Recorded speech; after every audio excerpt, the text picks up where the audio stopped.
અમદાવાદમાં આવાસ યોજનાની અંદર જો મકાન ભાડે આપવામાં આવશે તો કાર્યવાહી થશે.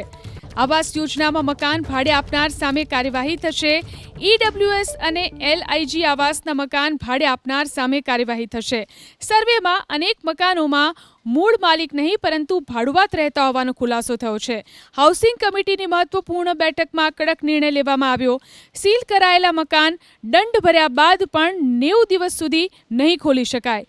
ત્રીજી વખત નિયમનો ભંગ થશે તો સિટી સિવિલ કોર્ટમાં દાવો દાખલ કરવામાં આવશે. ઈડબ્લ્યુએસ આવાસનો ગેરકાયદે વ્યાપારી ઉપયોગ અટકાવવા એએમસી હવે સખ્ત બન્યું છે. તો આવાસ યોજનામાં જો મકાન ભાડે આપવામાં આવશે તો હવે સખત કાર્યવાહી કરવામાં આવશે. ઈડબ્લ્યુએસ અને એલઆઈજી આવાસના મકાન ભાડે આપનાર સામે કાર્યવાહી થશે.